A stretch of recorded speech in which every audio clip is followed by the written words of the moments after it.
are some of our baby tomatoes that have grown up. So here are the original leaves on them, and they are the true adult leaves on them, and they've got quite a stem. So when we repot this, and this one's due to be repotted now, we'll deep root it. So rather than keep the dirt here in the next pot, we'll actually put it up to about there. So all from there down will be under the ground. And what that will do, it'll put out roots here, which will make it a lot stronger plant.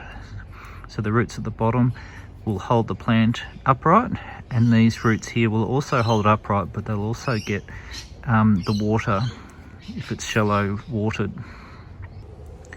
So this here is just a week later, would you believe?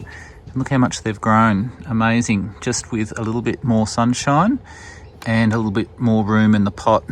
So these ones here we planted deeply.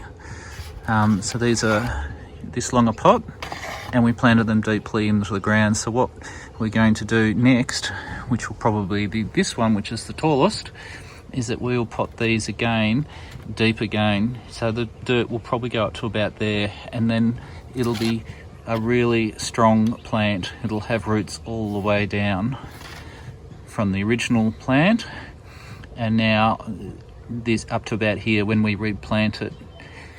And that might be strong enough to go directly in the veggie garden now, or we might just put it in a deeper pot just to make sure it's happy. But you can see there's some roots growing at the bottom, so that shows it's ready for either repotting or planting up.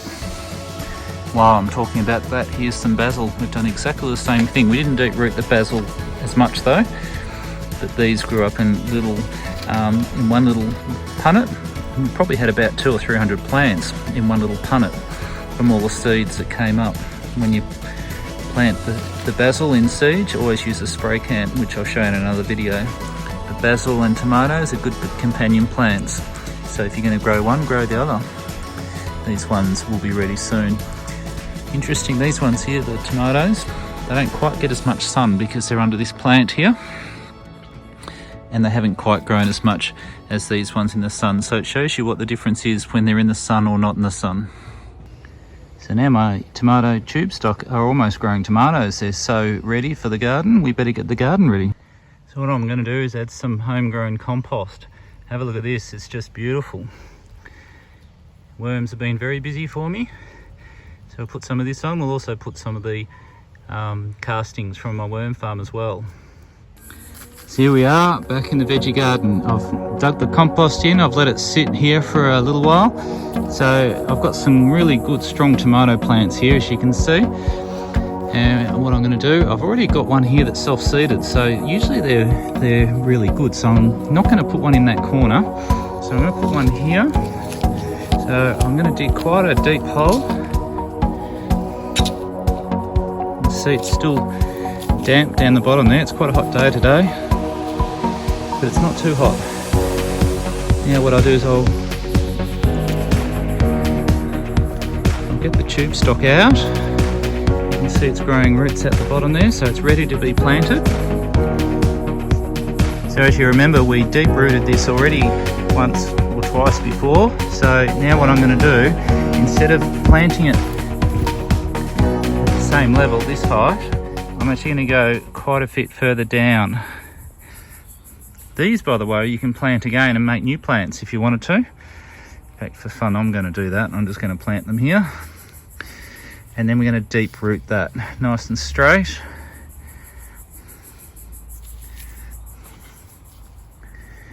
Might put a little bit of a drinking well around the bottom here.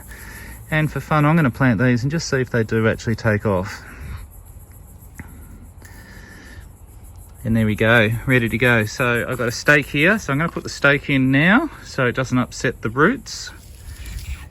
And then we can connect that to the stake. If I put in the stake later, I might hit the roots of the plant, but we know the roots are in here at the moment, so putting a stake here won't hurt anything. So there we go, I've put them in now. What I'm going to do now is give them a good water, because they're used to being in a small pot, and I'm going to give them a good water, and then I'm going to put some sugarcane mulch over the top to keep it nice and cool and damp underneath. So they're two things that I do. Put some lime down as well if you want to. A lot of people got a lot of tips with tomatoes. A lot of people very passionate about how they grow their tomatoes. So I'd love to hear what your thoughts are in the comments of what you do. You might do something slightly differently to me. I'd love to hear what that is. Now we're ready for some yummy tomatoes, which shouldn't be long. Nothing better than a homegrown tomato. I hope that's been helpful. If you've enjoyed, please like and subscribe. It really helps us.